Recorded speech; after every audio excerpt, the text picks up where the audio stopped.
Hi, everyone. Welcome to episode 412 of the All Dolphins podcast on this Thursday, November 21st, 2024, 3 days before the Miami Dolphins return to action against the New England Patriots at Hard Rock Stadium as they look to continue making the playoff push against a team they've basically owned for the past, let's say, since Tom Brady left New England.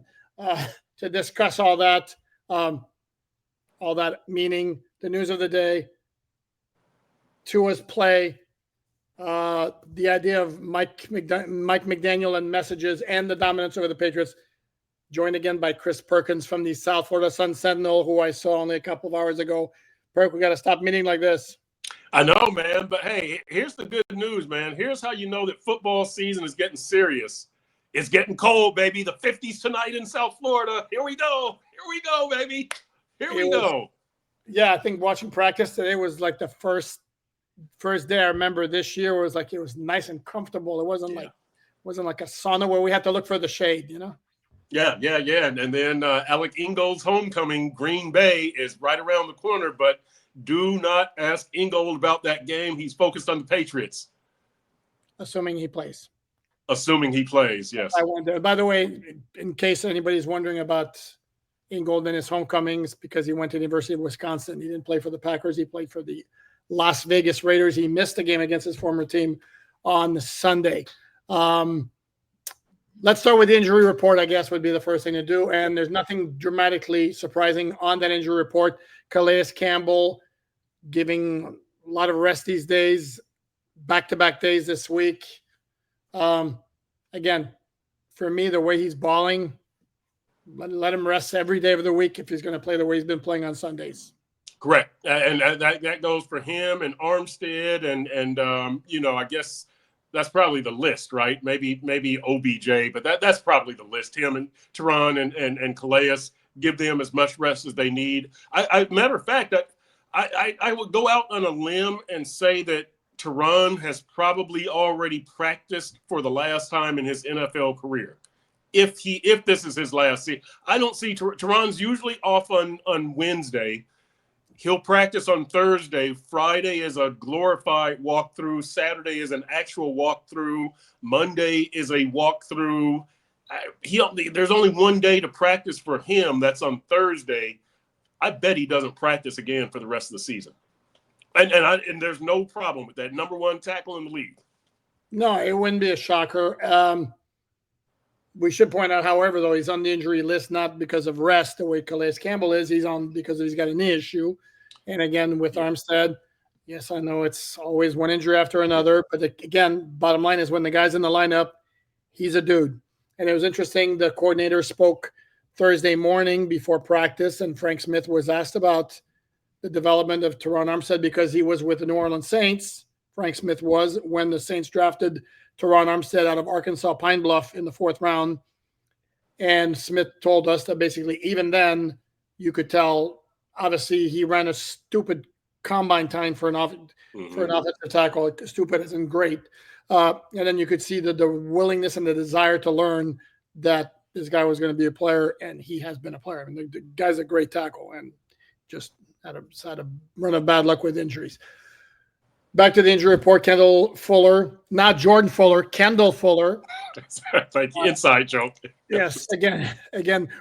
Well, if you're a regular viewer of this podcast, you well know that Mr. Perkins has a little bit of an issue with pronouncing Kendall Fuller, or saying Kendall Fuller as opposed to Jordan Fuller.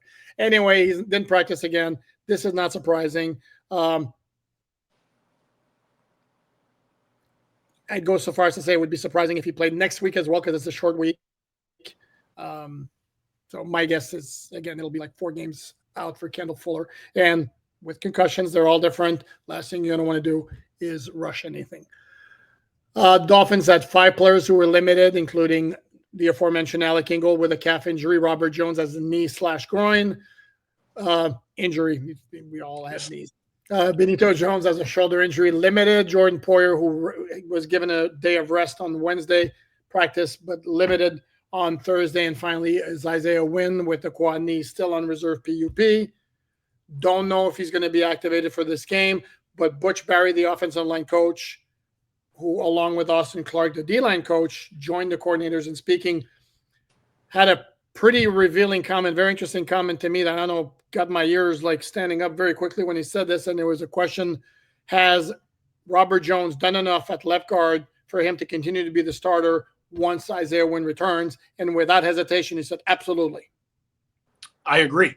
I don't think that Isaiah Wynn was anything great when he was in there last season. He was decent and maybe even good, but I think Robert Jones has been just as effective. Maybe not as individually as good, but he's been just as effective. You play kind of as a unit in that O-line, and if you're picking up your assignments and you're helping out and doing your job, you can probably keep your job. And I think that Robert Jones is at that stage.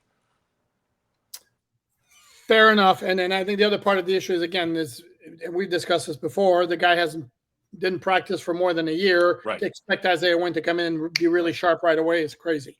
But again, as long as Robert Jones plays to a level satisfactory to his coaches, he'll be in the starting lineup. If the play diminishes and they feel that Isaiah Wynn's ready to present an upgrade, to provide an upgrade, they'll make the move, because I believe we're talking about, as was evidenced by Anthony Walker over David Long Jr., Julian Hill over Durham Smythe, Raheem Mostert losing carries. Mm-hmm. Not that it's any great revelation or it's a novel idea, but you perform, you play, you don't, you don't. Yep. And I would think that having, in light of what I just said about Robert Jones and Isaiah Wynn, it would be relatively seamless for Isaiah Wynn to come in as a guard. I think that you could cover for his deficiencies or his lack of playing time easier than, say, Bradley Chubb, who you're looking for big things from him, and you want Chubb to make an immediate individual impact, right? That, like, just winning the pass rush battles and high pressure rate.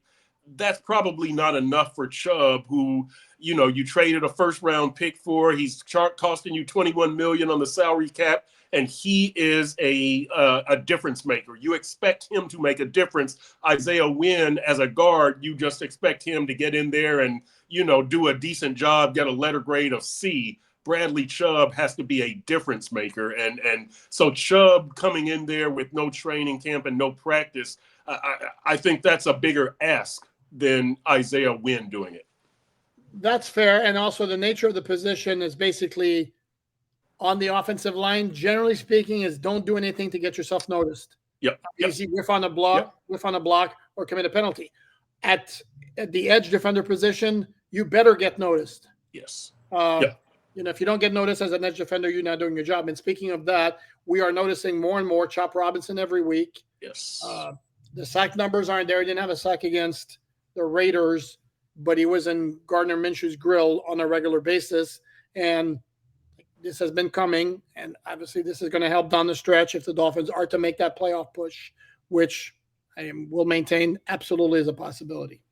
Yep, because of an upcoming topic we will discuss, or partly because of that. Go ahead. Yep. Yeah, we're seeing Chop kind of getting more comfortable, and they've told us that they're lining him up in that wide 9 position, which is outside of the outside shoulder of the offensive tackle, and they tell us that gives him two-way options. You can go inside or you can go outside more easily. You can take advantage of that quick first step, and I've got to believe that that's what we're seeing, right? We're seeing this guy get more comfortable, learning where to line up, what he can get away with, what he can do against these NFL offensive tackles. And, even though he didn't have a sack, as you say, he was up in Gardner Minshew's grill, and this is more promising what we saw Sunday than what we saw early in the season when he was, getting, we heard about the first step, and he's not getting the sack, he's not finishing. Now he's a real threat to finish on multiple plays per game right now, and he has finished in previous weeks. So I really like what we're seeing with Chop Robinson. Yeah, and it's not like he's the first rookie who took a while to get going. Yeah, among edge defenders, I remember Jalen Phillips also in 2021 when he was a rookie first-round pick. Got off to a pretty slow start in terms of the sacks, and in the second half of the season, I mean, they came in bunches. Maybe that'll happen for Chop Robinson. Maybe it won't, as long, again, as he's a factor and you notice him in the pass rush. The way we noticed Benito Jones against the against the Raiders. And in fact, I asked Anthony Weaver, defensive coordinator, about him, and he joked that he was thinking he was Warren Sapp out there, creating that pass rush from the defensive line, defensive tackle position. Read about that on Miami Dolphins on SI.com. Much as I appreciate, love you guys watching the videos we put up on YouTube and the All Dolphins podcast. Please read the written content on Miami Dolphins on SI.com. You can also check out Perk's work at sunsentinel.com as well. And we both wrote this week, may come as a major shock to all of you guys, praising Tua and basically suggesting or pointing out this is the best he's ever played as an NFL player. Yep. And there was one play that I pointed out in my column that, that I noticed during the game and then watching video. It was the 8-yard touchdown pass to Tyreek where Tua rolls kind of to his right and there's pressure coming. So then he goes back to the left. But while he's rolling, he tucks the football and then he takes a quick glance back to check for the pressure. And I thought, wow, here's a real sign of growth, maturity, and learning, because you fumbled as recently as Arizona. And the fumbling has kind of been a concern. And here you are securing the ball, checking back here for pursuit, and then you bring it back out. You use your feet to buy you more time, and you deliver a strike to Tyreek. I thought that was just an excellent play on a few levels, and it showed how far Tua has come just since his 4-game comeback from the concussion. I think this offense suits him a lot better. You're not always trying to force the ball downfield to Tyreek Hill and Jalen Waddle. I think it's helped Mike McDaniel's play calling. That, again, he doesn't have to always force the ball downfield to Tyreek and Jalen Waddle. And I think it just kind of puts both McDaniel and Tua in a better place mentally. And with Tua, I just see a more controlled guy, a more confident guy, a more comfortable guy. I know it's only been 4 games, and I know their record is 2-2, so this hasn't been a miracle cure. I still have my concerns about the offense. And very briefly, I will say that it stems largely because you're asking Achane to have a lot more touches. This is a guy who is smallish in stature and has an injury history. And you're asking Teron Armstead to go, 12 straight games as a run blocker, which is more physically demanding than being a pass blocker. So that's why I'm more concerned about and I would like to see the big play come back, because I felt last year in search of your 1-2 punch, you had the 1, but not the 2. Now you've got the 2, which is kind of that shorter, if nothing, Tyreek and Waddle being the 1, and if that was shut down, you had nothing else. Now you've got something else, but you don't have Tyreek and Waddle. You combine those 2 things, now you're really, really got a special offense. But put that aside, Tua is playing outstanding. I think the best football of his career. I really like what I'm seeing from Tua. He just copied everything I wrote and basically put his byline on it, and that was it. No, that's it. That's why I'm on the show, to get my story ideas. There you go. No, and to me, I point out a couple of plays as well. To me, the 2 things that stand out to me, and again, like the completion percentage, please guys, don't make a big deal about it. Tua's average per attempt in terms of I think the stat is called intended air yards, is the lowest in the NFL. He's throwing an awful lot of short passes, which is partly why the completion percentage is going to be really high. Okay, so that, and the passer rating is going to come with that because the completion percentage is really high as well.